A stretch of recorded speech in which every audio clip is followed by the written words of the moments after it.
Assalamualaikum warahmatullahi wabarakatuh. Waalaikumsalam warahmatullahi wabarakatuh. Dengan mengucapkan Bismillahirrahmanirrahim, acara sidang Senat terbuka dalam rangka ujian promosi doktor atas nama Rohmatullah Pasca Sarjana UIN Sunan Gunung Jati Bandung dibuka.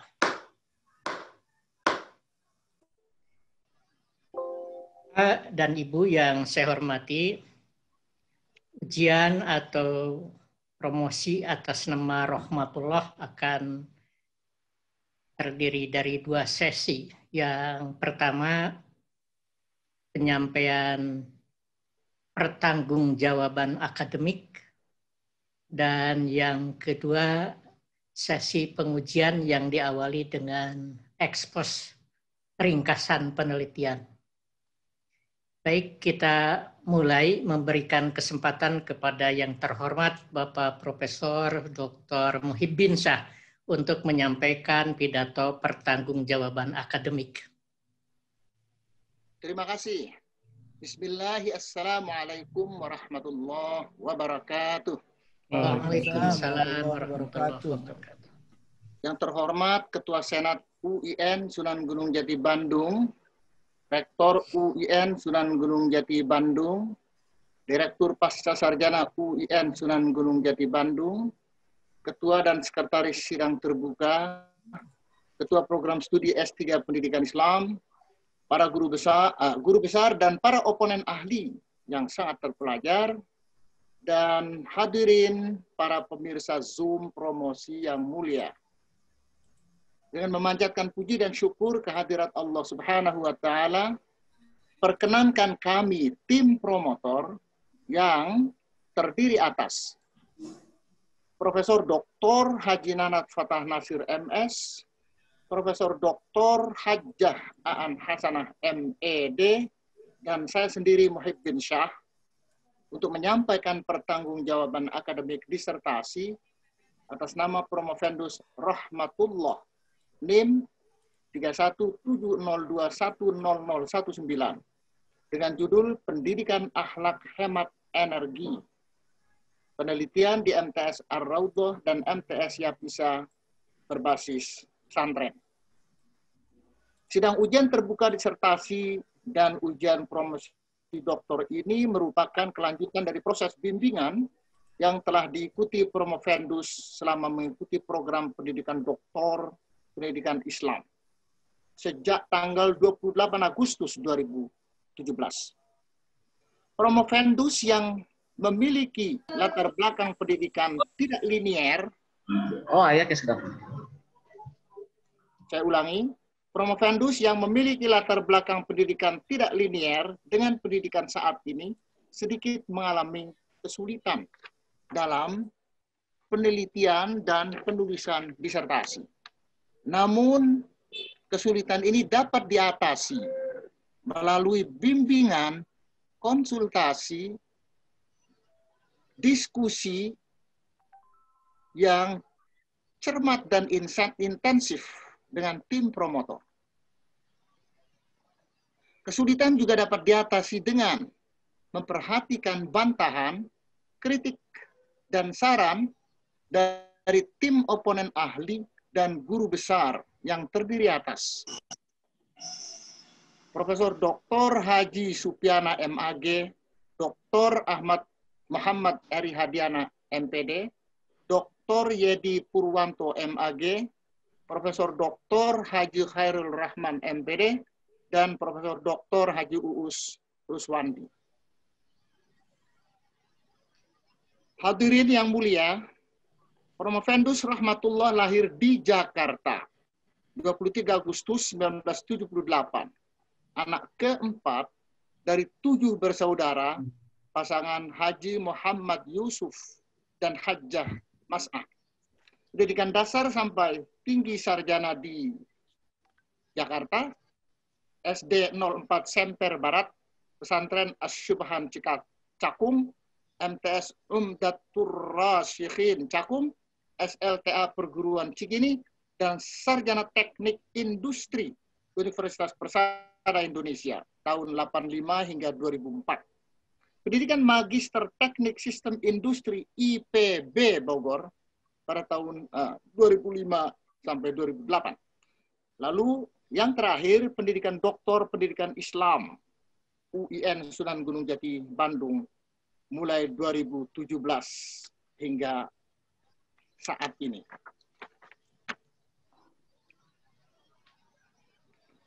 Para pemirsa Zoom promosi yang mulia, setelah proses dan tahapan pendidikan di Pasca Sarjana UIN Sunan Gunung Jati Bandung, Promovendus melakukan penelitian disertasi dengan judul sebagaimana tersebut tadi.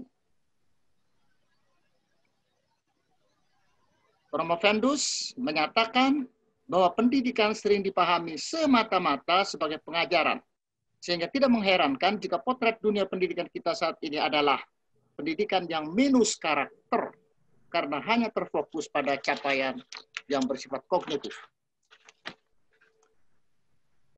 Peserta didik atau santri memiliki pemahaman tentang konsep energi, sumber energi, contoh bentuk hemat, serta boros energi dalam kehidupan sehari-hari berdasarkan pengalaman belajarnya di madrasah, pesantren, dan di rumah.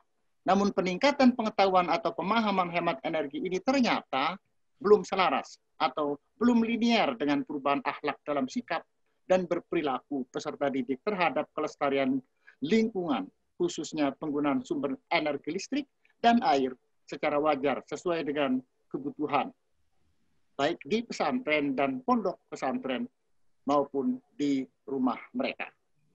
Upaya penanaman nilai akhlak hemat energi pada peserta didik di Madrasah Tsanawiyah Ar-Raudhah dan Madrasah Tsanawiyah Yapisa yang memiliki sistem boarding school atau mondok diharapkan dapat berkontribusi untuk menciptakan perilaku hemat energi peserta didik sejak dini. Promovendus melalui penelitiannya menemukan bahwa pendidikan akhlak hemat energi di Madrasah Tsanawiyah Ar-Raudhah dan Madrasah Tsanawiyah Yapisa berbasis pondok pesantren bersifat integratif pada mata pelajaran ilmu umum dan agama serta kegiatan keseharian. Penanaman nilai akhlak hemat energi menggunakan pendekatan sains dan agama merujuk pada Al-Quran dan hadis dalam menyampaikan pesan bekerja sama atau bergotong royong, menjaga lingkungan, hidup sederhana, menghindari diri dari sikap israf dan tabzir. Prinsip keseimbangan atau tawazun, tidak melampaui batas, maksud dan manajemen pekerjaan hemat waktu, serta pesan-pesan hemat dan ekonomis. Originalitas disertasi ini terdapat pada improvement pendekatan sains dan agama. Sehubungan dengan ini, Promovendus secara sistematis menjelaskan sejumlah pernyataan kunci dalam disertasinya. Pernyataan kunci yang pertama ialah bahwa pendidikan akhlak merupakan sebuah proses atau transformasi peserta didik untuk mengubah perilaku atau perbuatan agar menjadi terbiasa yang bersifat spontan tanpa adanya keterpaksaan dalam konteks hubungannya bersama dengan pencipta dan ciptaannya yang ada di alam semesta, termasuk penggunaan sumber daya energi secara bijak. Kunci yang kedua, hemat energi adalah mengurangi penggunaan energi yang kita perlukan dengan membiasakan. Terkait dengan pendidikan akhlak hemat energi, mengacu pada kriteria akhlak, yaitu adanya pengetahuan atau kognisi untuk membedakan antara yang baik dan buruk, sikap dan perilaku berupa keberanian dan kesabaran dalam melakukan tindakan moral dan keadilan sebagai kekuatan penyeimbang kriteria lainnya. Kunci yang ketiga, Promovendus menyebutkan pembelajaran integratif merupakan kegiatan belajar mengajar yang mengintegrasikan atau menyatukan mata pelajaran umum dengan mata pelajaran agama tanpa adanya dikotomi dan menggunakan tema utama nilai akhlak hemat energi. Hadirin yang terhormat, para guru besar dan oponen ahli yang amat terpelajar. Promovendus telah siap mempresentasikan disertasinya di hadapan sidang Senat Terbuka UIN Sunan Gunung Jati, Bandung. Pimpinan sidang dan para penguji yang kami hormati, sesuai dengan uraian yang telah disampaikan tadi, tim promotor berpendapat bahwa disertasi yang disusun promovendus telah memenuhi syarat untuk diajukan dalam sidang ujian yang terhormat ini. Selanjutnya, tim promotor menyerahkan sepenuhnya kepada sidang yang mewakili wibawa dan wewenang Senat UIN Sunan Gunung Jati, Bandung untuk mengambil keputusan akhir. Tim promotor berpendapat bahwa apapun keputusan yang ditetapkan sidang akan diterima sebagai hasil dari pertimbangan yang bijak sesuai dengan norma dan etika ilmiah yang dilindungi undang-undang. Kepada promovendus, Saudara Rahmatullah, kini saatnya Anda mempertanggungjawabkan hasil penelitian yang telah Anda lakukan di bawah bimbingan kami. Saat ini tugas kami telah selesai dan sepenuhnya disertasi ini menjadi tanggung jawab Anda. Akhirnya, atas kepercayaan yang diberikan oleh Senat Universitas untuk membimbing promovendus, perkenankanlah kami tim promotor menyampaikan terima kasih yang sedalam-dalamnya kepada Bapak Rektor dan Ketua Senat UIN Sunan Gunung Jati, Bandung. Kiranya yang dicapai dapat memenuhi harapan kita semua. Sekian, terima kasih. Billahi taufiq wal hidayah. Wassalamualaikum warahmatullahi wabarakatuh. Waalaikumsalam warahmatullahi wabarakatuh. Tim promotor Profesor Dr. Haji Nanat Fatah Nasir, Profesor Dr. Haji Aan Hanasa, Muhibbin Syah. Terima kasih kepada Profesor Dr. Muhibbin Syah telah menyampaikan pidato pertanggungjawaban akademik. Berikutnya dipersilahkan kepada Saudara Promovendus untuk ekspos ringkasan penelitian selama 10 menit. Persilahkan. Baik, terima kasih Prof. Spiana, Ketua Sidang Ujian Terbuka Promosi Doktor Pendidikan Islam. Saya akan melakukan share dulu.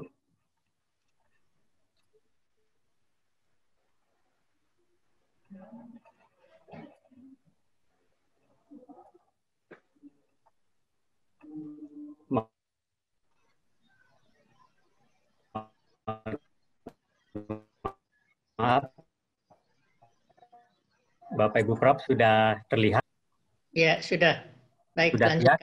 Ya, Bismillahirrahmanirrahim. Assalamualaikum warahmatullahi wabarakatuh. Waalaikumsalam warahmatullahi wabarakatuh. Telah diberikan kesempatan kepada Ketua Sidang, Prof. Spiana, untuk memaparkan ekspos hasil penelitian disertasi saya berjudul Pendidikan Akhlak Hemat Energi di bawah bimbingan promotor dan co-promotor Prof. Dr. Haji Nanat Fatah Nasir, Prof. Dr. Muhibbin Syah, dan Prof. Dr. Hajah Aan Hasanah.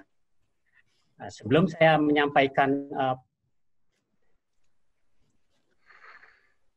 pemaparan ini, saya mengucapkan terima kasih kepada oponen ahli, tim prom saya mencoba untuk menyajikan kembali setelah mendapat masukan dari para penguji. Latar belakang penelitian saya ini ada sebuah fenomena di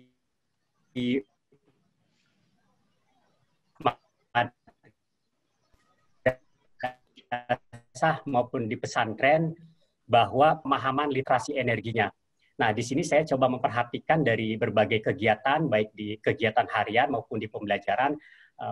Pada saat peserta didik saya coba lakukan pengambilan data, memang pengetahuan sangat baik sekali, tetapi tidak atau belum selaras dengan perilaku hemat energi dalam kesehariannya.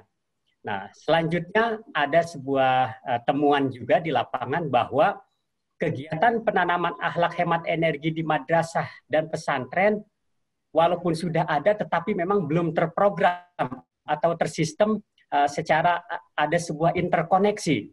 Nah, di sini saya melihat juga bahwa kegiatan tersebut masih bersifat umum dalam konteks tema lingkungan hidup, belum pada spesifik akhlak hemat energi.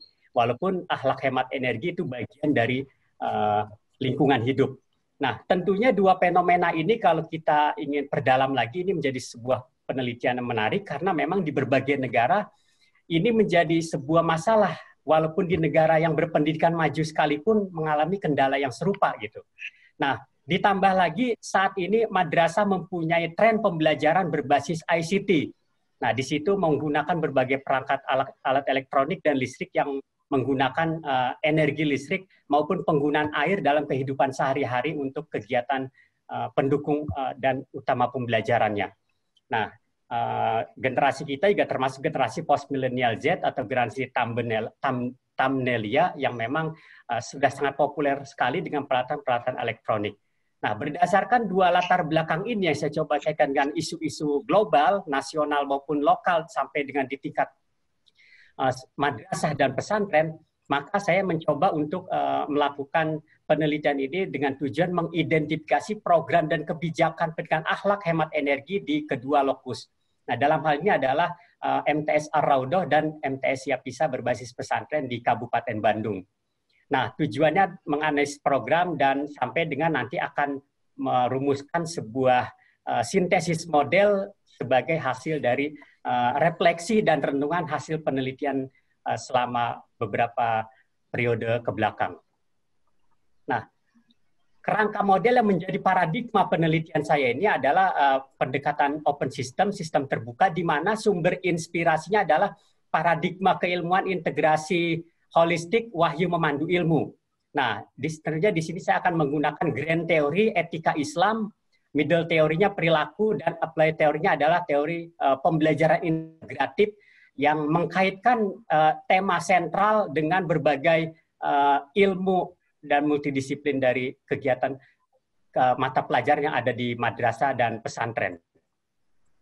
Nah, metodologi penelitian saya ini menggunakan pendekatan kualitatif dengan studi kasus. Studi kasusnya ada eksploratory dan deskriptif. Nah, berikut ini yang tahapan ini saya mengacu dari prosedur sistem, jadi dari analisis dan sintesis sebagai hasil akhir dari penelitian saya ini.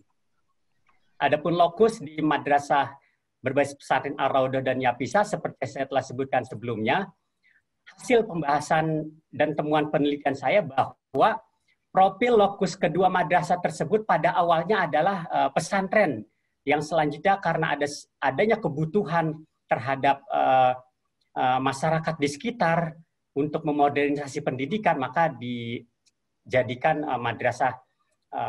madrasah sanawiyah. Tetapi tetap ciri khas pesantrennya itu tidak hilang.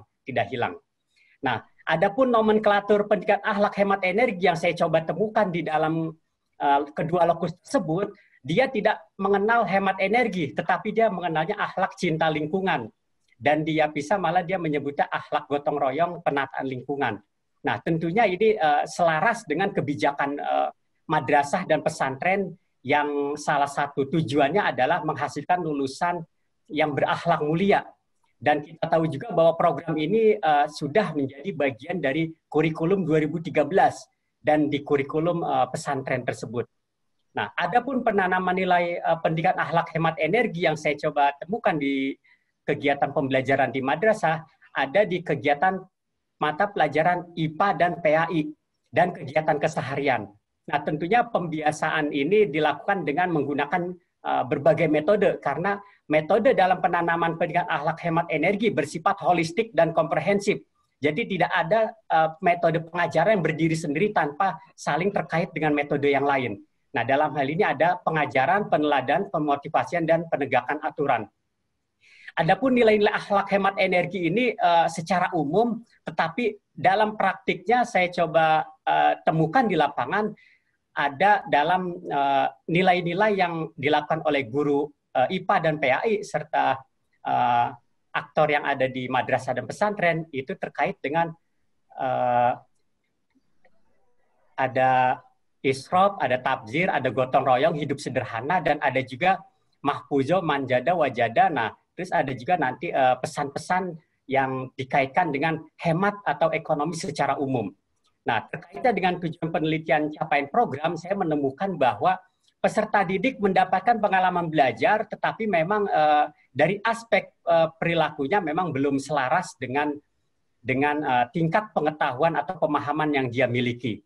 Nah, di sisi lain juga memang ada juga kendala dari SDM, khususnya guru dan wali santri atau pengurus pesantren yang kurang memiliki pemahaman tentang akhlak hemat energi. Nah, ini konsekuensinya nanti pada saat dia akan menginternalisasikan pada mata pelajaran itu begitu kurang sekali dikaitkan secara mendalam dengan konsep hemat energi. Selanjutnya terkait dengan perbaikan program, adanya sebuah kebutuhan untuk peningkatan kompetisi SDM dan peningkatan sarana prasarana. Oleh karena itu, dua faktor ini yang akan mempengaruhi dari keberhasilan program pendidikan akhlak hemat energi, di samping faktor lainnya adalah faktor lingkungan. Karena kita tahu perilaku itu sangat dipengaruhi oleh lingkungan juga. Stimulus responnya itu dari lingkungan. Nah, berdasarkan hasil temuan penelitian ini, saya coba untuk membuat sintesis model hasil dari refleksi dan perenungan saya terhadap pendidikan akhlak hemat energi, bahwa pendidikan akhlak hemat energi ini terkait dengan kebijakan di tingkat atasnya. Misalkan di tingkat global ada Education for Sustainable Development Goal. Nah, di tingkat nasionalnya ada sekolah berbudaya lingkungan. Dan ini akan mendukung kebijakan dari sektor energi dan lingkungan hidup. Dan dari kebijakan ini ada nilai akhlak hemat energi, di mana nanti akan menghasilkan output dan outcome perubahan akhlak hemat energi yang dapat diterapkan juga di lingkungan keluarga. Tetapi dalam penelitian juga lingkungan keluarga itu memberikan pengaruh juga terhadap perilaku anak di sekolah, karena memang lingkungan keluarga itu sebagai madrasah pertama untuk mendidik anak untuk membentuk perilaku yang berakhlak mulia. Jadi di sini ada diagram yang sifatnya causal loop atau bolak-balik. Nah, dari sini saya akan coba ungkap dari yang kotak merah ini sebagai sebuah program dan kegiatan di mana di dalamnya ada pembelajaran integratif pada mata pelajaran umum dan agama serta kegiatan keseharian. Dan di sini juga ada inputnya, proses penanamannya, output dan outcome.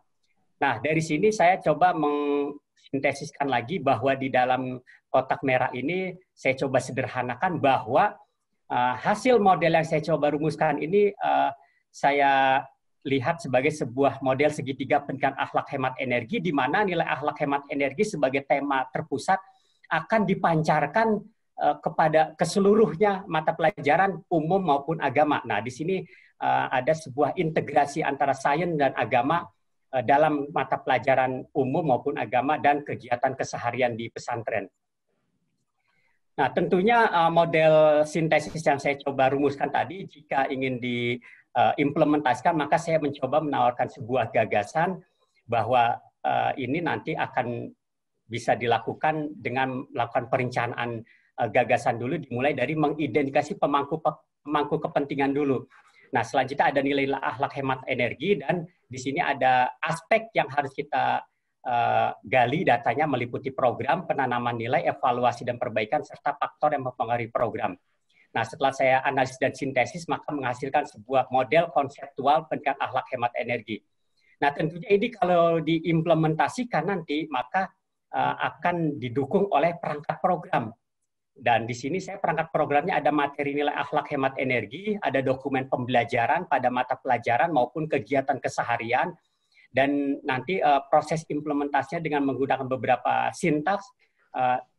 Pertama, guru memahami nilai akhlak hemat energi, selanjutnya mampu mengintegrasikan dalam mata pelajaran kegiatan seharian, dan menanamkan sekaligus nanti bisa mengevaluasi program untuk perbaikan program. Karena dalam sistem itu evaluasi pada ujungnya adalah umpan balik untuk perbaikan program ini terus ke depan. Nah, tentunya nanti dalam penerapan sintak ini ada faktor pendukung dan faktor penghambat. Nah, ini nanti bisa diselesaikan, dicarikan solusi berdasarkan pengalaman setiap mengimplementasikan atau menanamkan nilai akhlak hemat energi di madrasah dan pesantren tersebut.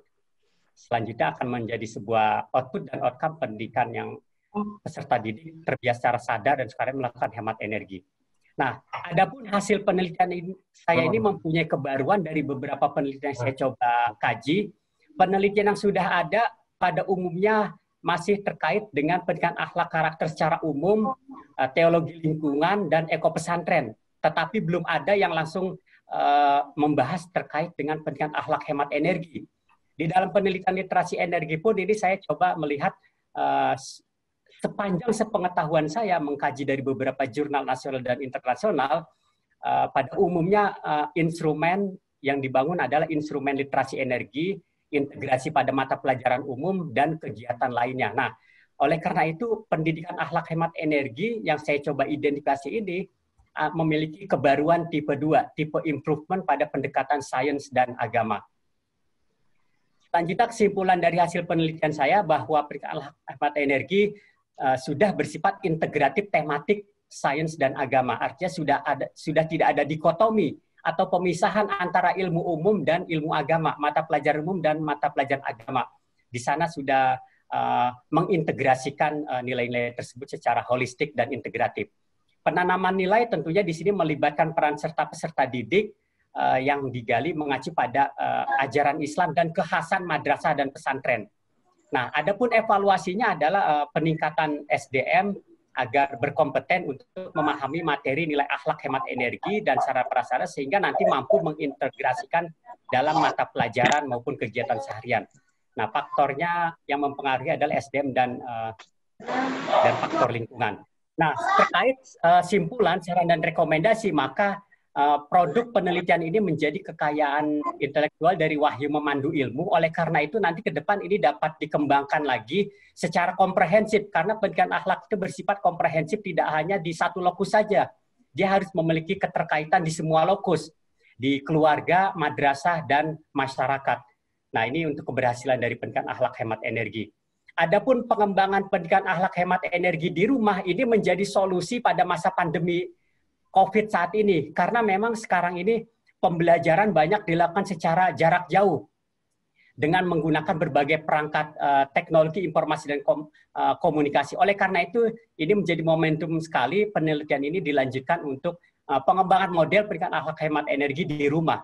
Dan yang terakhir adalah perlu dukungan dari stakeholder, khususnya dari pemerintah maupun komunitas masyarakat yang memiliki kepedulian terhadap masalah-masalah konservasi energi atau hemat energi, khususnya nanti akan memberikan kegiatan bagi peningkatan SDM guru dan wali santri atau pengurus pesantren dari mulai aspek perencanaan, implementasi, dan evaluasi.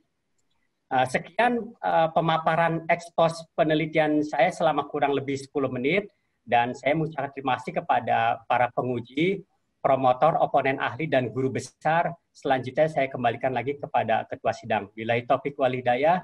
Wassalamualaikum warahmatullahi wabarakatuh. Waalaikumsalam warahmatullahi wabarakatuh. Terima kasih Saudara Rahmatullah sudah menyampaikan ringkasan disertasi dengan jelas dan sistematis. Saya punya kesan disertasi ini bagus, baik, tapi untuk lebih jelasnya saya kira harus melalui pengujian. Oleh karena itu saya mempersilahkan kepada yang pertama akan diberikan kesempatan Bapak Dr. Yedi Purwanto MAG. Dipersilahkan. Alhamdulillah. Assalamualaikum warahmatullahi wabarakatuh. Waalaikumsalam warahmatullahi wabarakatuh. Yang terhormat Rektor UIN Sunan Gunung Jati, kemudian juga Ketua Senat UIN Sunan Gunung Jati, pimpinan sidang, sekretaris sidang, kemudian Kak Prodi Pendidikan Agama Islam Pascasarjana UIN Sunan Gunung Jati, kemudian para promotor dan wabil khusus Promovendus.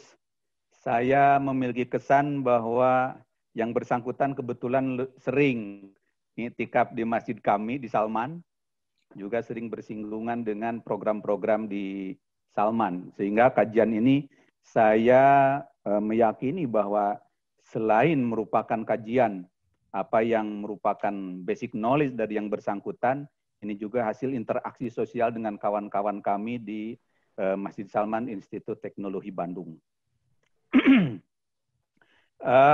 Saya menghaturkan rasa terima kasih sekali lagi atas kepercayaan yang diberikan oleh pihak Pascasarjana UIN Sunan Gunung Jati Bandung.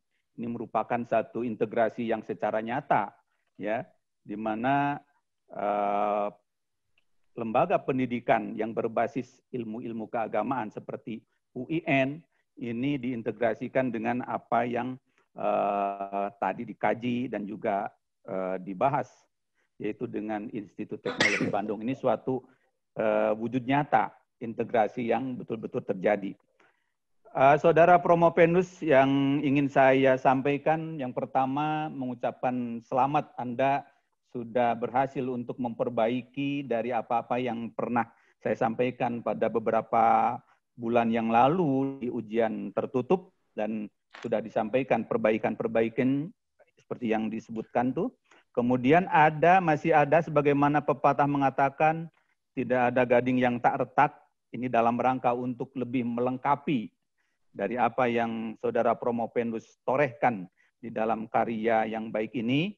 Yang pertama, saya minta kepada Saudara Promopendus bisa menyebutkan, ya, sebagaimana tadi disebutkan bahwa dalam kajian Anda ini wahyu memandu ilmu, ya.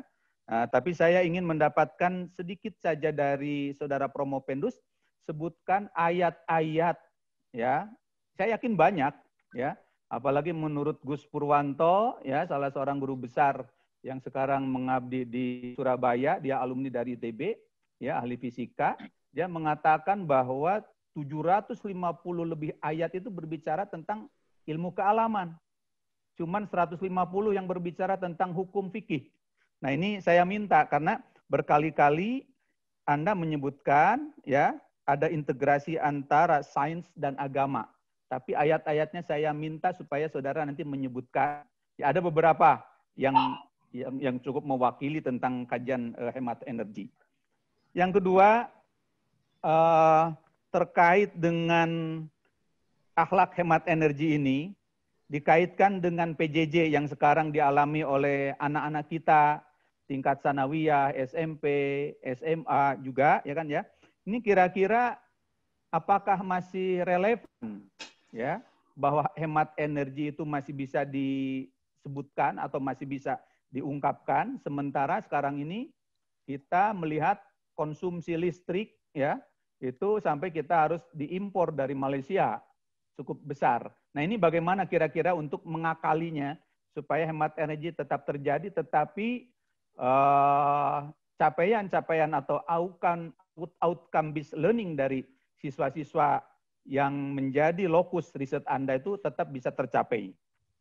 Kemudian juga saya ingin mendapatkan suatu pernyataan berupa statement bahwa akhlak hemat energi itu bisa kita ekstrak menjadi misalnya akhlak apa saja. Ya. Saya belum mendapatkan dalam simpulan yang Anda sampaikan juga. Jadi akhlaknya itu apa saja, ya. Nah, kemudian kalau itu misalnya sudah merupakan satu ekstraknya, kemudian apakah bisa kita elaborasi kepada dunia pendidikan, misalnya MTS yang non pesantren, ya, tidak boarding, atau ke SMP tapi dia juga punya pesantren. Nah, ini bagaimana kira-kira analisis menurut Saudara Promopendus yang bisa disampaikan dalam kesempatan ini? Kemudian saya ingin menyampaikan tadi seperti yang sudah disampaikan bahwa statement kunci yang Anda sampaikan bahwa Anda ini prihatin bahwa banyak orang mengatakan bahwa pembelajaran itu identik dengan pendidikan, sehingga sehingga jauh sekali dari nilai-nilai karakter atau nilai-nilai moralitas yang bisa diedukasikan kepada peserta didik. Nah, dalam kaitannya dengan hal ini, apakah bisa nanti pemberian istilahnya itu bukan sekedar akhlak saja, tetapi kita elaborasi dengan apa yang diistilahkan oleh Larry Vellucci, ya kan ya, dalam Handbook of Character Education, atau misalnya istilahnya dari Thomas Likona, sehingga nanti temuan dari Saudara Promopendus ini akan lebih luas lagi bisa dijangkau oleh setiap komponen dunia pendidikan, bukan hanya di dunia Islam saja, tetapi dunia pendidikan yang manapun juga. Kenapa? Karena kita bisa mengintegrasikannya antara korelasi sains dan agama. Demikian beberapa pertanyaan penting, ya, mudah-mudahan Saudara Promopendus bisa memberikan jawaban. Sekali lagi saya haturkan selamat buat tim promotor dalam kesempatan ini, karena saya seperti tadi yang disampaikan oleh Prof. Muhyiddin, ya walaupun yang bersangkutan ini katakanlah dari habit, misalnya pendidikannya sains, kemudian memasuki dunia pendidikan yang harus banyak menguasai teori-teori agama, tapi kelihatannya ini adalah kepiawaian dari mulai pimpinan Pascasarjana UIN, juga tim promotor. Saya sekali lagi mengapresiasi dalam kesempatan ini. Terima kasih. Assalamualaikum warahmatullahi wabarakatuh. Waalaikumsalam warahmatullahi wabarakatuh. Silakan, Baik. Saudara Promopendus, untuk dijawab. Terima kasih Prof. Yang sangat terpelajar. Saya akan mencoba menjawab sekaligus mengkonfirmasi bahwa memang ayat-ayat yang berbicara dengan alam semesta itu berdasarkan kajian dari salah seorang ahli yang saya baca dari ITB itu ada sekitar 750. Nah, ini tentunya menjadi tantangan bagi kita untuk mengkaji ayat-ayat kauniyah yang ada di Al-Quran di samping ayat yang tidak ada di dalam Al-Quran itu banyak sekali bertebaran di alam semesta ini.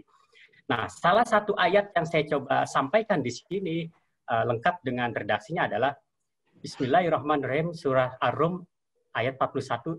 Zaharal fasada fil bari wal bahri bima kasabat aydinnas liyuziqahum ba'dallazi amilu la'allahum yarji'un. Nah, di sini adalah berbicara tentang kerusakan lingkungan yang diakibatkan oleh tangan manusia itu sendiri.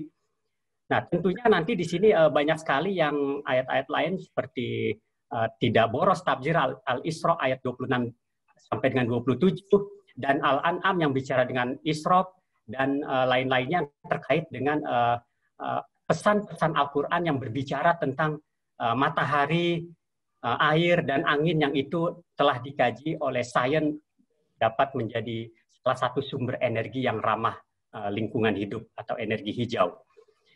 Nah, di sini selanjutnya saya akan mencoba kaitkan dengan pembelajaran jarak jauh.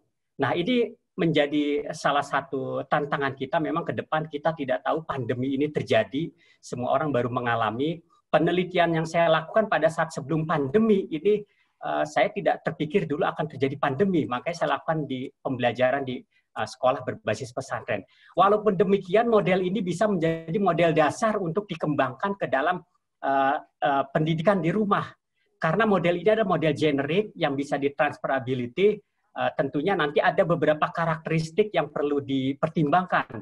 Nah, kegiatan keseharian di sekolah tentu saja nanti berbeda, dan penanaman nilai-nilai akhlaknya tentu saja nanti akan memiliki kekhasan dengan rumah tangga masing-masing. Jadi seperti itu. Nah, kalau ingin diterapkan di sekolah yang non-boarding school, tentu saja bisa, karena nilai akhlak hemat energi adalah nilai universal. Nilai universal yang di mana itu dapat diturunkan juga dari nilai-nilai program penguatan pendidikan karakter nasional yang ada 9 nilai, masukkan nilai religius dan nilai-nilai lainnya. Nah, adapun kegiatan mata pelajaran tersebut adalah mata pelajaran kurikulum 2017 yang ada di sekolah umum maupun di sekolah berbasis Islam. Nah, jadi ini bisa dikaitkan sehingga nanti ini akan menjadi sebuah kajian baru pengembangan pendidikan akhlak hemat energi di rumah, dan sudah ada penelitian yang saya coba baca dari disertasi di Selandia Baru kalau tidak salah yang mengungkap pendidikan akhlak dia literasi energi di rumah yang melibatkan peran serta orang tua dan anak. Nah, justru di sini kekuatan dari pendidikan akhlak hemat energi itu harus dimulai dari rumah gitu. Karena rumah itu menjadi madrasah pertama untuk pembinaan akhlak, selanjutnya dapat ditransformasikan dan dikuatkan di lingkungan pendidikan formal. Nah, selanjutnya terkait dengan akhlak hemat energi, tentu saja ini bisa dikaitkan dengan akhlak apa saja, karena memang model tematik integratif itu tidak mesti harus akhlak hemat energi. Bisa jadi di sana nanti mengenal akhlak hemat akhlak lingkungan hidup seperti yang saya temukan di lokus penelitian, dan akhlak lainnya. Memang akhlak itu kan bersifat luas, meliputi berbagai dimensi yang nyata maupun yang tidak nyata, antara akhlak dengan lingkungan hidup, dengan sesama manusia, dengan ciptaan Allah. Nah, itu nanti bisa dikaitkan juga. Tapi memang model ini bisa digunakan sebagai landasan untuk mengembangkan program-program pendidikan akhlak lainnya. Selanjutnya terkait dengan pendidikan yang memang saat ini kita prihatin karena memang ini sudah lama sekali terjadi dalam dunia pendidikan kita yang selalu mengedepankan pada kognitif. Nah, oleh karena itu dengan adanya gerakan program pendidikan penguatan karakter nasional maupun pendidikan akhlak hemat energi yang saya coba rumuskan melalui hasil penelitian saya, diharapkan nanti orang akan tersadar bahwa tidak berhenti pada saat pencapaian kognitif saja, harus dilanjutkan pada sikap dan perilaku. Nah, dan itu akan menjadi sebuah kebiasaan yang memerlukan sebuah upaya terus-menerus untuk melakukan proses pembiasaan. Mungkin itu saja, Prof. Dari saya, pertanyaan dan konfirmasinya. Kalau ada yang kurang, nanti saya coba tambahkan dan minta masukan dari Prof. Yedi Purwanto. Baik, sedikit saja tambahkan. Itu ininya apa? I'rabnya sedikit tadi rada kepleset Anda ya. Bukan Zuharul Fasada, tapi Zuharul Fasadu. Wallahu a'lam bishawab. Iya, baik Prof. Saya koreksi Zuharul Fasadu. Terima kasih, sudah cukup Pak Profesor Supiana. Dari saya pertanyaan, terima kasih. Baik, terima kasih Pak Dr. Yedi Purwanto. Berikutnya dipersilahkan kepada yang terhormat Bapak Profesor Dr. Khairul Rahman, MPD. Bismillahirrahmanirrahim. Assalamualaikum warahmatullahi wabarakatuh. Waalaikumsalam warahmatullahi wabarakatuh. Pertama-tama saya ucapkan terima kasih kepada pimpinan sidang yang telah memberikan kesempatan untuk menyampaikan beberapa pertanyaan kepada Promovendus, Saudara Rahmatullah. Juga yang terhormat Bapak-Bapak Ibu sekalian, promotor dan kopromotor, serta penguji yang lainnya, serta hadirin yang berbahagia.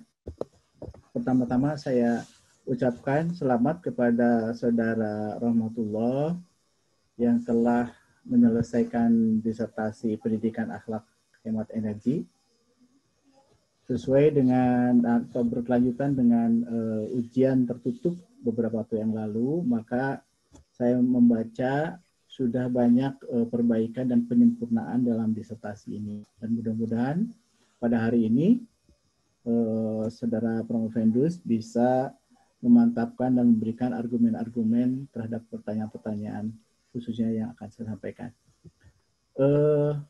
Sebelumnya, bahwa gerakan hemat energi ini memang merupakan salah satu bagian dari program SDGs, yaitu yang ke-7, bahwa energi dan energi baru dan terbarukan. Saya kira penelitian yang mengungkapkan tentang upaya untuk menghemat energi dalam komunitas tertentu itu merupakan bagian yang sangat mendukung terhadap program hemat energi secara global.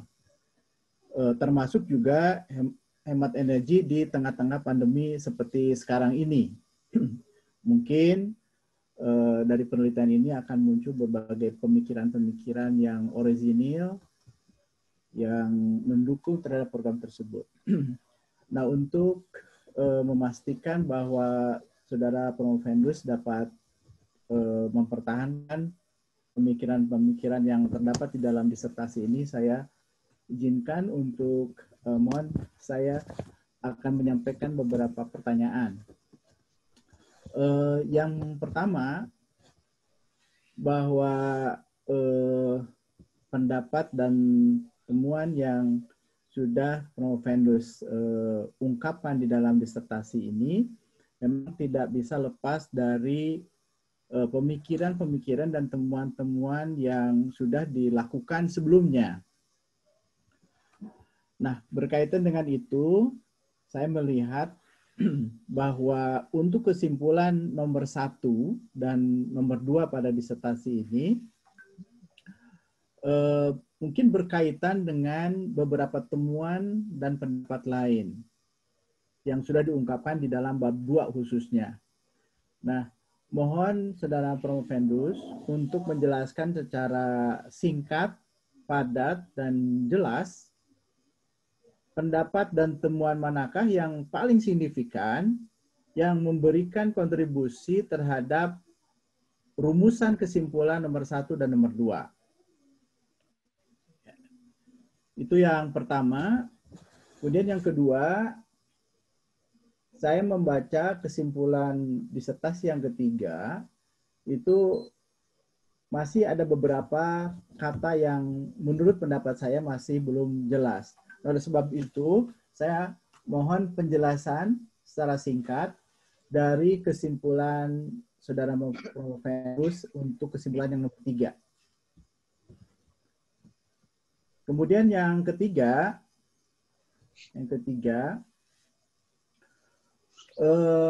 ada beberapa kata atau kalimat yang Saudara Promovendus tuliskan di dalam bagian akhir ya kesimpulan, yaitu kata-kata yang berkaitan dengan kata harapan, gitu ya. Nah, saya melihat bahwa kata kunci dari kata harapan itu biasanya berada pada bagian saran. Oleh sebab itu, saya mohon penjelasan alasannya kenapa Anda menuliskan kalimat itu di dalam kesimpulan. Dan yang terakhir,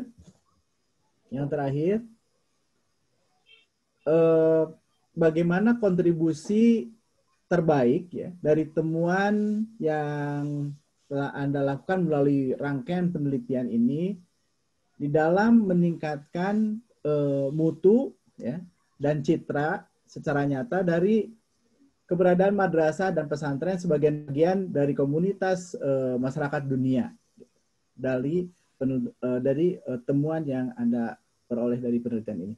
Mungkin itu 4 pertanyaan sementara, silakan. Terima kasih pimpinan sidang.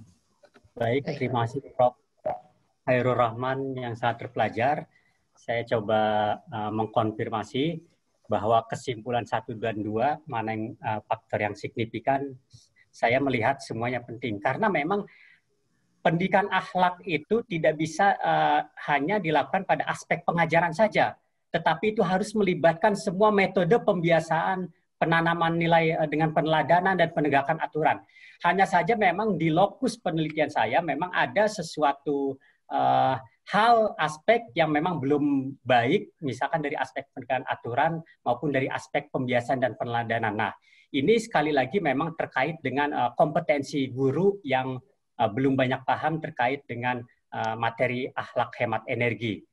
Nah, oleh karena itu memang ini akan menjadi sebuah saran saya ke depan bahwa memang dikaitkan dengan kesimpulan nomor 3, ada tulisan diharapkan. Nah, saya di situ mendapatkan semacam masukan dari guru-guru dan wali santri, pengurus pesantren, ada sebuah harapan dari stakeholder agar dapat diberikan peningkatan kompetensi terkait dengan pemahaman literasi energi atau akhlak hemat energi.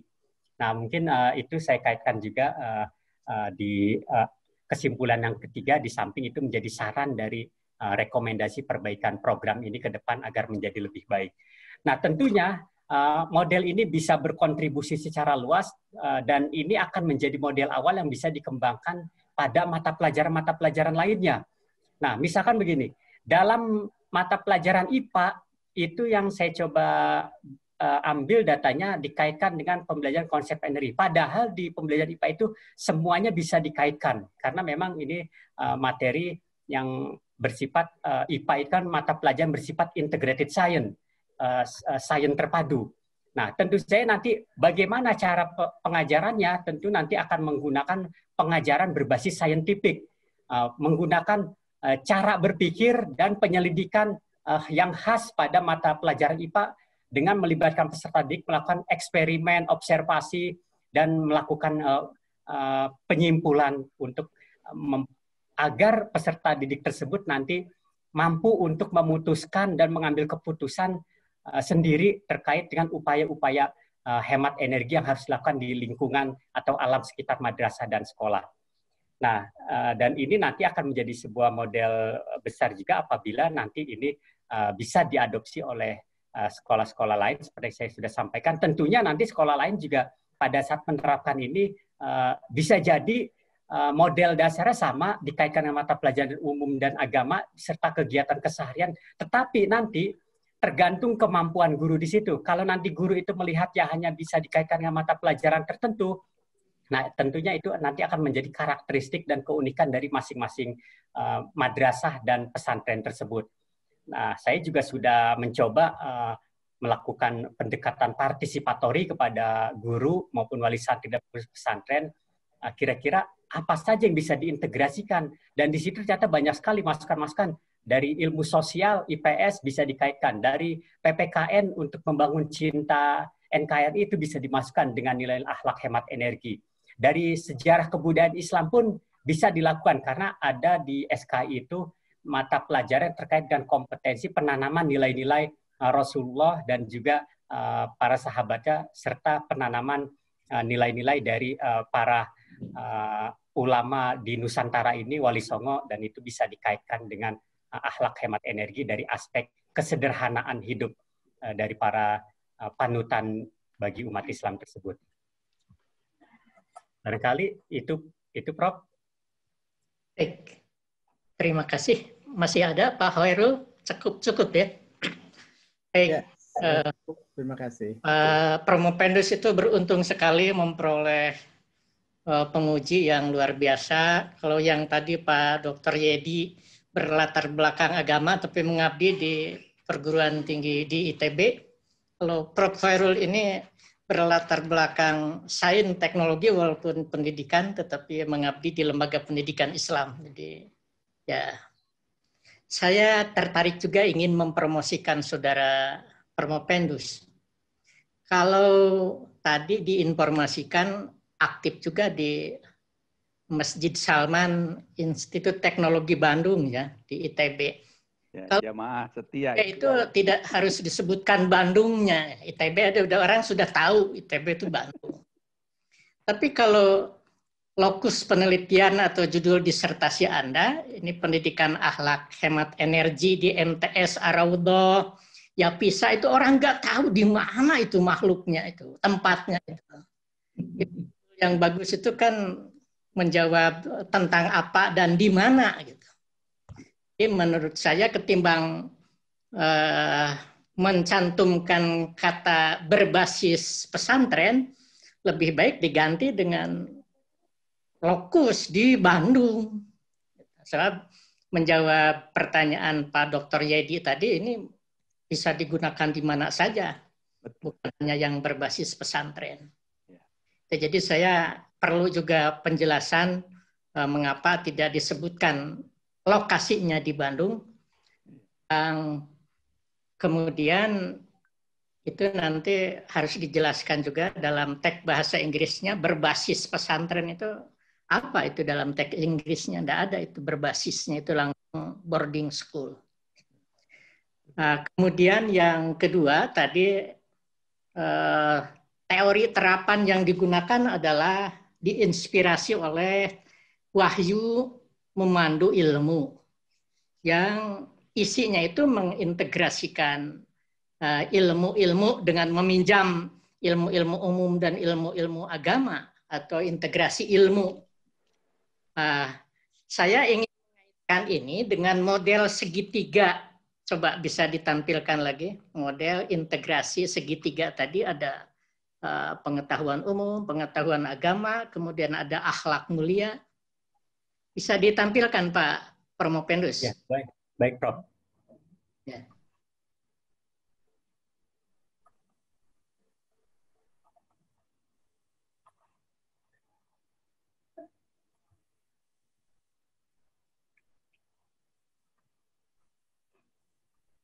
Nah, itu yang segitiganya itu.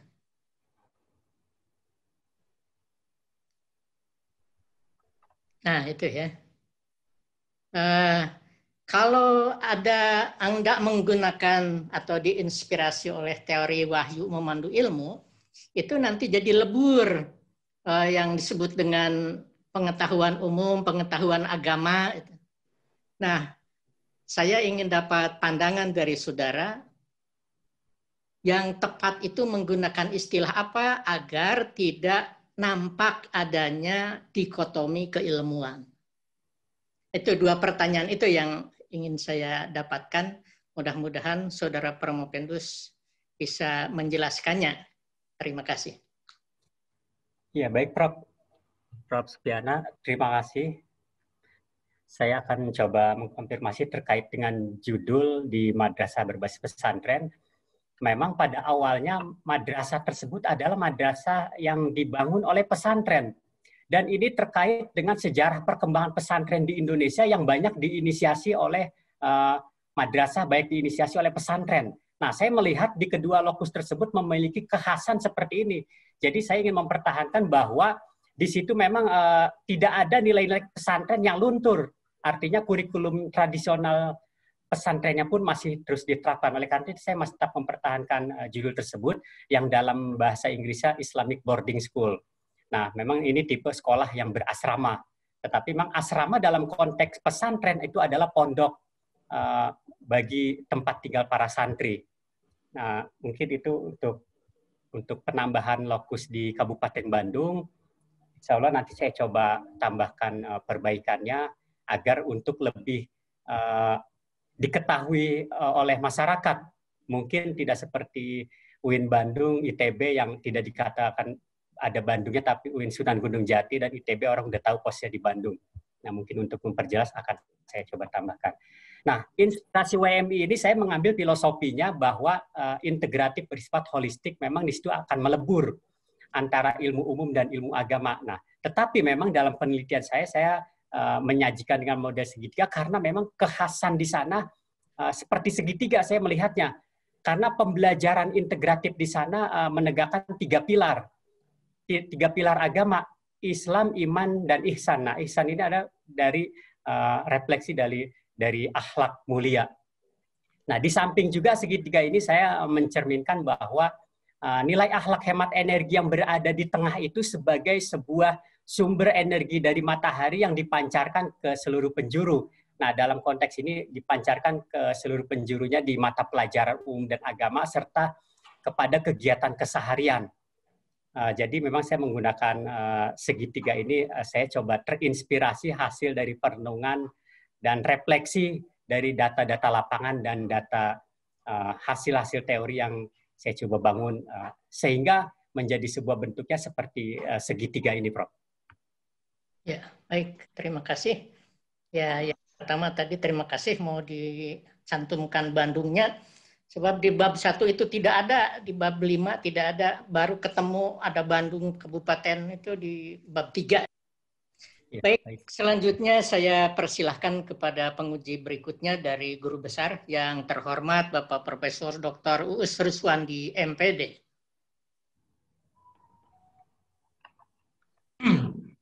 Bismillahirrahmanirrahim. Assalamualaikum warahmatullahi wabarakatuh. Waalaikumsalam warahmatullahi wabarakatuh. Waalaikumsalam.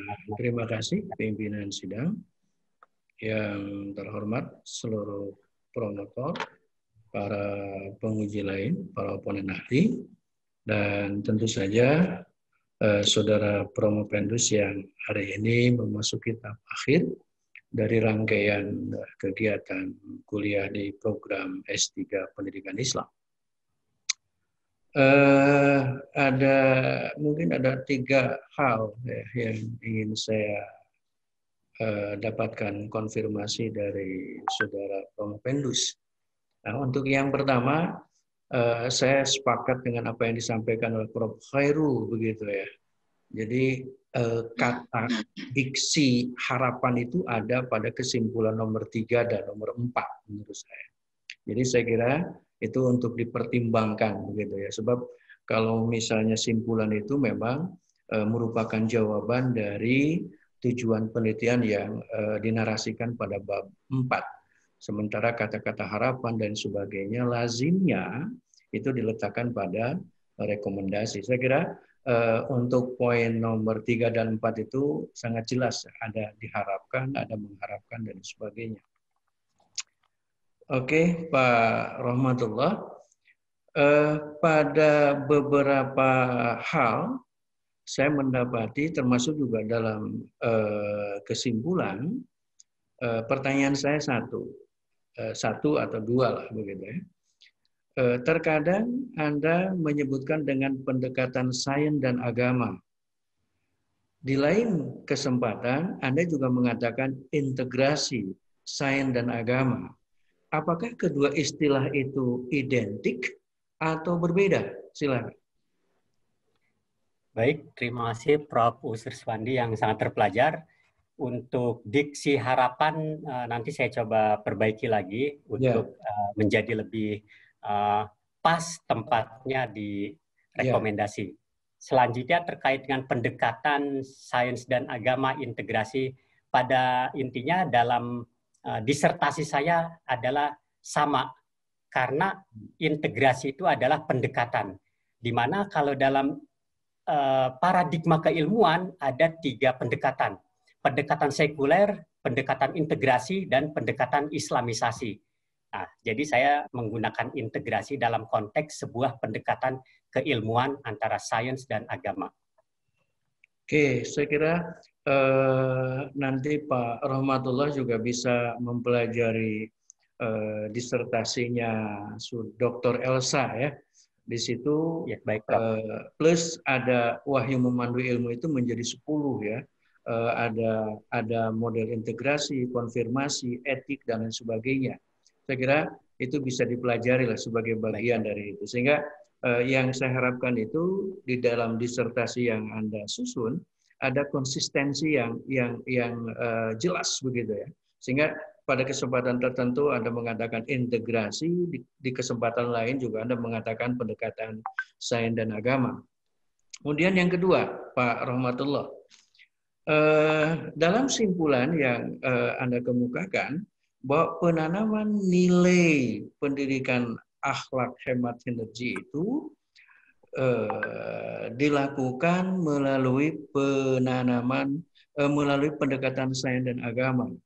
Itu mohon konfirmasinya, sebab di pembahasan itu disebutkan bahwa penanaman nilai akhlak pendidikan hemat energi itu dilakukan melalui mapel IPA, PAI, dan kegiatan keseharian. Gitu. Ini gimana relasinya? Satu sisi di bab 4 Anda mengatakan bahwa penanaman nilai hemat energi itu dilakukan melalui IPA, PAI, dan kegiatan keseharian, tetapi dalam simpulan justru yang muncul itu adalah tadi melalui pendekatan sains dan agama. Mohon konfirmasinya. Ya, baik Prof. Saya coba konfirmasi terkait dengan di simpulan ada integrasi sains dan agama, karena memang sains dan agama itu dikaitkan di mata pelajaran umum dan mata pelajaran PAI agama, dan di kegiatan harian pun itu diintegrasikan antara perkataan sains dan agama. Jadi saya langsung membuat general dari 3 kegiatan tersebut bahwa di situ ada nilai-nilai yang mengintegrasikan antara sains dan agama. Jadi konkretnya melalui mata pelajaran PAI, IPA, dan keseharian, penanaman atau internalisasi itu, atau melalui pendekatan sains dan agama konkretnya, Pak Rahmatullah? Ya, konkretnya penanamannya melalui mata pelajaran dan kegiatan keseharian di dalamnya dengan menggunakan integrasi sains dan agama. Oke, yang terakhir, Pak Rahmatullah, apakah program ini, pendidikan hemat energi ini, ada relasinya tidak dengan pendidikan Go Green itu yang dikembangkan oleh pemerintah? Ada relasinya tidak? Baik, Prof. Tentu saja ada sekali, karena memang sudah cukup. Saya kira kalau memang ada relasinya, maksud saya, bagaimana misalnya sistem 3R yang dikembangkan oleh pemerintah dalam program Go Green ini, implementasinya dalam pendidikan akhlak hemat energi. Silakan. Ya, bisa Prof. Karena di dalam pembelajaran IPA yang kita tahu ada pembelajaran ilmu-ilmu integrated science, di situ dia lebih pada ke lingkungan hidup. Nah, makanya pada saat penelitian saya dilakukan di lokus madrasah dan pesantren, dia memang pahamnya memang lingkungan hidup. Nah, tentunya ini lingkungan hidup karena konteksnya besar sekali, dan memang juga dalam beberapa penelitian yang saya baca dari beberapa penelitian internasional dan nasional, memang banyak orang yang ingin berangkat literasi energi itu termasuk yang Prof sebutkan 3R, recycle itu yang itu dikaitkan dengan lingkungan hidup dan literasi energi. Jadi memang itu menjadi sebuah bagian yang tidak bisa dipisahkan karena 3R itu adalah bentuk dari kita hemat energi, Prof. Oke, coba Anda jelaskan R pertama apa, R kedua dan R ketiga itu apa? Baik, mudah-mudahan saya tidak salah, Prof. Ya, reuse, recycle. Nah, di satu lagi saya agak lupa, Prof. Tapi saya udah baca, Prof, itu. Oke. Jadi 3R saya coba cari. Saya kira ada relasinya dengan apa yang disampaikan itu. Ada reduce, Prof, karena gitu itu memang ada reduce dan recycle. Oh ya, reduce ya, reduce, betul. Oke. Terima kasih Pak Rahmatullah, terima kasih Pak Direktur. Terima kasih kembali Prof. Uus. Dari guru besar dan oponen ahli sudah selesai. Berikutnya dari promotor yang pertama dipersilahkan hormat Ibu Profesor Dr. Aan Hasanah MED.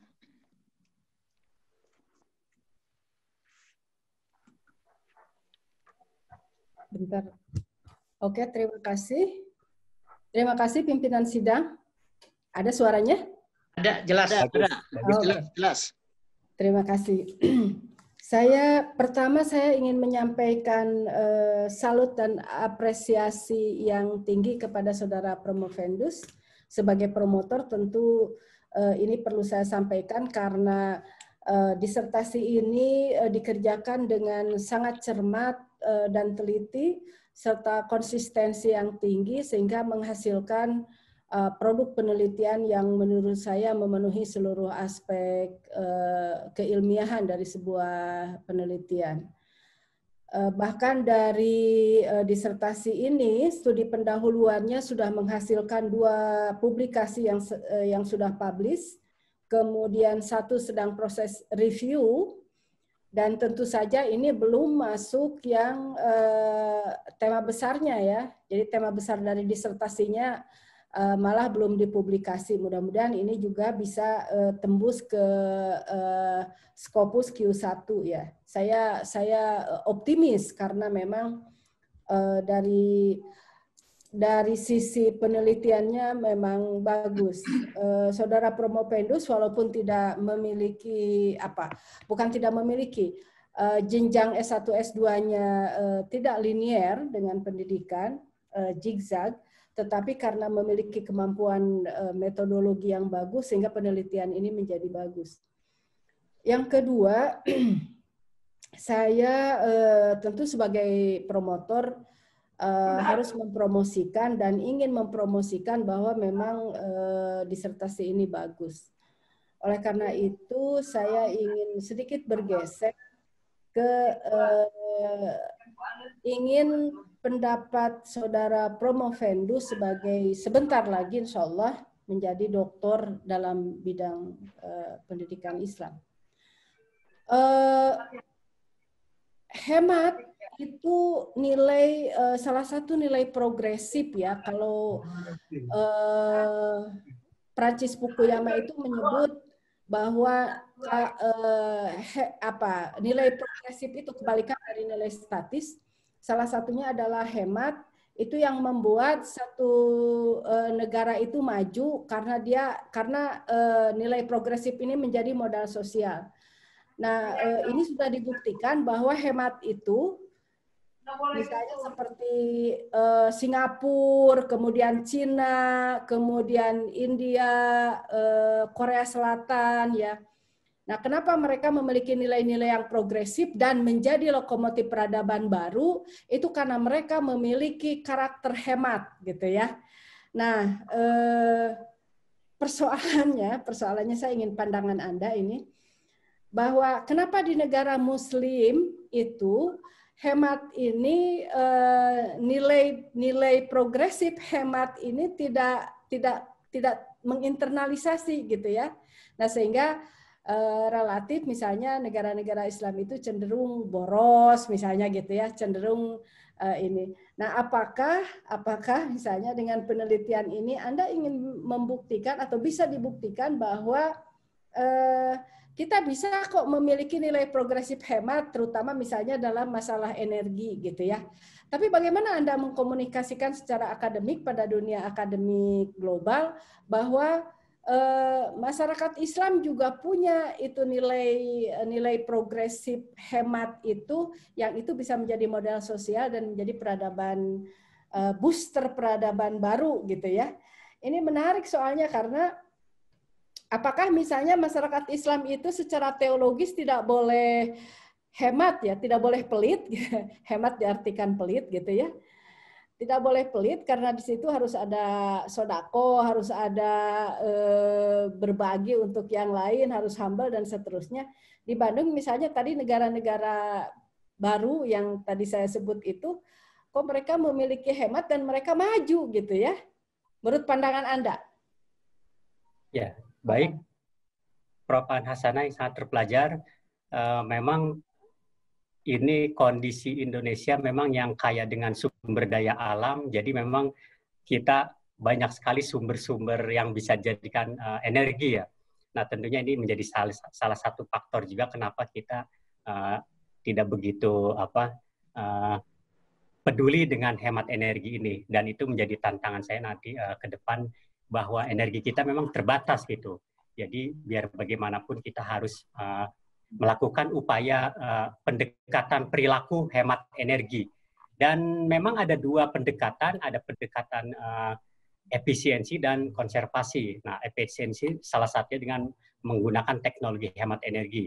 Tetapi dalam konteks penelitian saya di madrasah berbasis pesantren, mungkin itu tidak bisa dilakukan karena kita tahu madrasah berbasis pesantren itu memiliki keterbatasan pembiayaan. Tetapi karena kita bergerak dalam bidang pendidikan, maka kita bergeraknya dalam konteks pendekatan konservasi energi atau perilaku yang lebih dikenal adalah hemat energi. Nah, ini juga menjadi tantangan saya juga untuk bagaimana membumikan hemat energi ini di kalangan guru maupun di wali santri yang memang lebih pahamnya dengan pendidikan lingkungan. Tapi tidak masalah, itu salah satu pintu masuk nanti melalui pendidikan lingkungan. Nah, terkait dengan hemat itu pelit, saya melihat bukan kita pelit, karena hemat itu adalah pertengahan. Nah, makanya di sini ada teori keadilan Al-Ghazali yang menyebutkan bahwa kriteria akhlak itu adalah dengan penyeimbang atau keadilan. Hemat itu menurut hasil dari saya coba membaca di beberapa literatur, dan tentunya ini akan menjadi pendapat saya juga, itu pertengahan antara boros dengan pelit. Nah, makanya seharusnya umat Islam dengan teologi hemat energi yang sudah dihasilkan karyanya oleh beberapa peneliti terdahulu, ini yang saya coba lanjutkan dengan pendidikannya, ini akan menjadi sebuah gerakan baru yang nanti akan bisa memberikan kontribusi sedikit dalam lingkungan akademis maupun praktis. Makanya tugas yang paling berat adalah bukan hanya tugas Saudara Promovendus, tapi kita semua, bagaimana hemat energi ini menjadi bagian dari akhlak mulia. Nah, itu yang ya menurut saya harus menjadi bagian dari bukan hanya teologi saja bagi orang Islam, tetapi harus sudah terimplementasi bahwa hemat energi itu menjadi bagian dari akhlak mulia, dan itu harus didoktrinkan begitu ya melalui sebuah proses yang bisa dipertanggungjawabkan.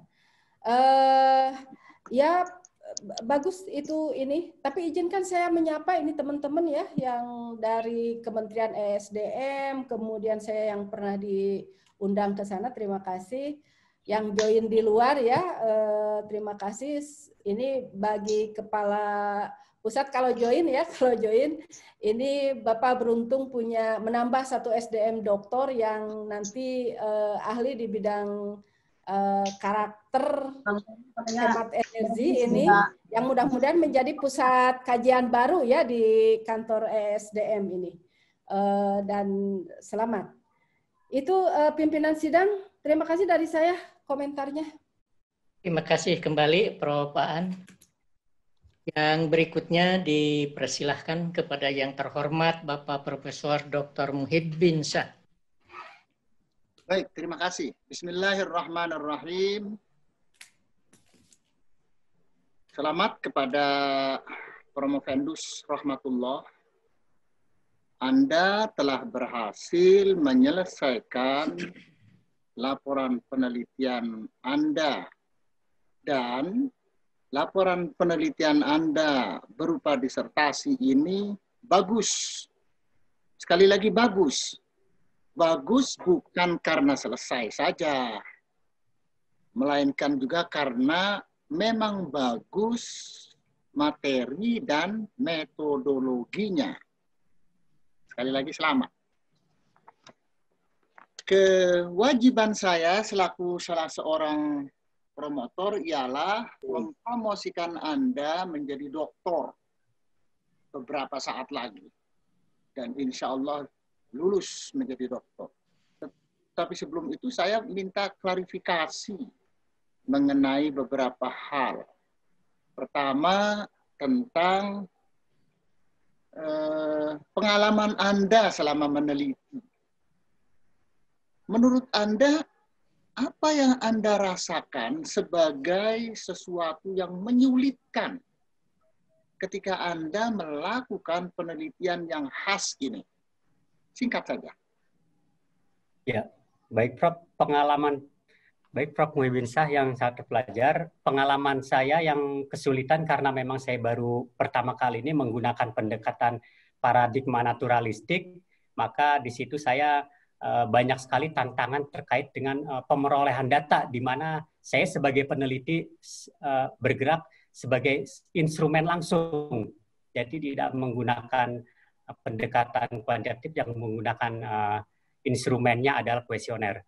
Nah, tetapi di sini saya banyak sekali mendapatkan insight-insight, wawasan baru dari guru. Ternyata memang apa yang sudah kita bawa ke sana belum tentu itu bisa diterapkan. Nah, artinya di sini saya mencoba memahami bahwa pendekatan secara alamiah yang memang seperti ini ada apa adanya gitu. Saya mencoba memahami realitas berdasarkan persepsi subjektivitas masing-masing dari partisipan.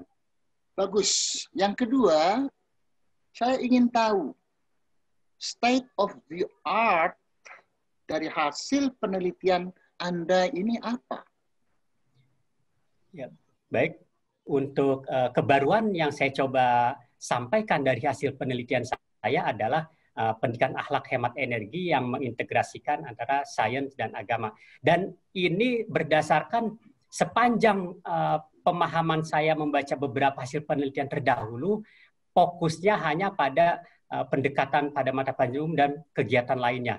Tetapi memang ada juga yang membahas tentang teologi lingkungan hidup, tetapi tidak masuk kepada aspek pendidikannya.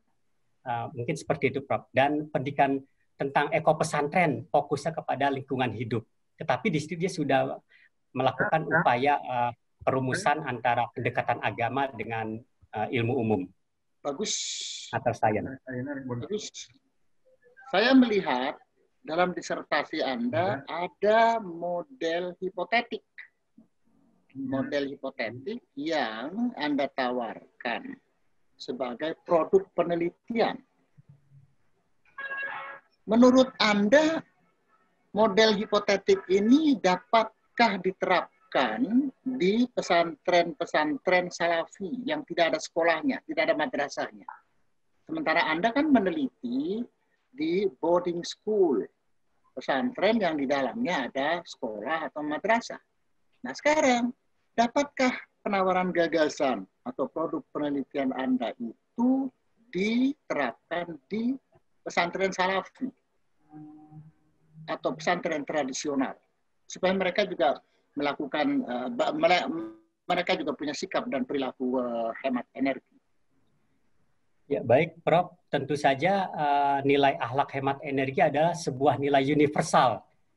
Dan ini bisa dikaitkan dengan berbagai kegiatan yang ada di lokus di mana model ini akan diterapkan. Tentunya karena saya menggunakan lokus di sekolah berbasis pesantren, mungkin nanti pada mata pelajarannya akan tidak sama gitu, dan akhirnya dapat menyesuaikan dengan kondisi di lokus yang akan dilaksanakan yang berbeda dari lokasi yang pertama ini saya. Nah, baik. ini baik, terima kasih. Cukup. Ya, baik, Ketua sidang, terima kasih atas peluang yang telah diberikan kepada saya. Baik, terima kasih kembali.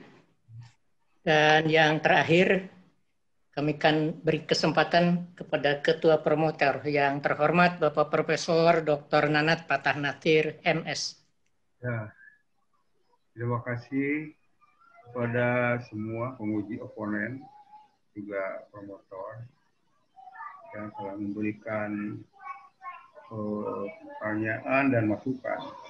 Kalau kita simpulkan ya, yang pertama yang perlu didalami lagi atau disempurnakan lagi ya, tentang konsep wahyu menuju ilmu.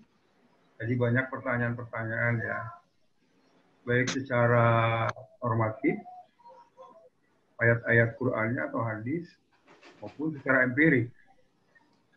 Ya, mengapa terjadi konsep wahyu menuju ilmu itu? Secara normatif dan secara empirik. Itu yang pertama. Yang kedua, juga ada di sini konsistensi antara integrasi ilmu dan agama. Di satu pihak juga bicara tentang pendekatan agama dan sains. Nah, ini perlu konsisten. Mana yang mau digunakan di dalam konsep disertasi ini? Artinya perlu diperjelas dan agar konsisten di dalam pembahasannya. Kemudian juga ada tadi tentang kesimpulan ya, kesimpulan ya disampaikan tadi juga ini perlu disempurnakan. Ada harapan simpulan itu kan menjawab pertanyaan dari tujuan penelitian atau identifikasi masalah. Dari situ aja ini ukuran. Kemudian yang berikutnya tentang lokasi, sebutkan aja di dalam disertasi itu lokasi di Bandung, juga pesantren di lokasi ini di Bandung, kan gitu. Sehingga jelas gitu ya. Kemudian yang terakhir lebih kepada substansi ya. Substansi dalam arti hasil penelitian termasuk proses. Bagaimana ya disertasi ini orang menangkap bahwa kaitan antara hemat energi dan akhlak itu kira-kira ada korelasi. Nah, dan di situ ada variabel antecedent kalau di dalam kuantitatif ya. Kalau dalam kualitatif kan bisa dijelaskan oleh meaning ini. Nah, sehingga kalau kita baca Protestan etik kan jelas di situ ya. Bagaimana kaitan ajaran Protestan dengan hemat, dengan disiplin, jujur dan sebagainya, dengan realitas kemajuan Eropa saat ini. Kira-kira ini bagaimana dalam kajian kasus ini kan? Kasus kan bisa dianggap lebih mengglobal ya, lebih umum. Jika ini reasoning-nya kuat begitu ya. Sehingga nanti bisa ditarik kesimpulan bahwa hemat energi ada kaitan dengan akhlak. Artinya jika pendidikan akhlak itu pendidikan akhlak dalam ajaran Islam itu memperkuat hemat energi. Tapi menjelaskan ini secara mantap dan bisa diterima oleh pembaca. Itu komentar saya. Sekian, wassalamualaikum warahmatullahi wabarakatuh. Waalaikumsalam warahmatullahi wabarakatuh. Terima kasih Prof. Nanat. Ya. Masih ada, Prof? Sudah cukup. Oke, ya.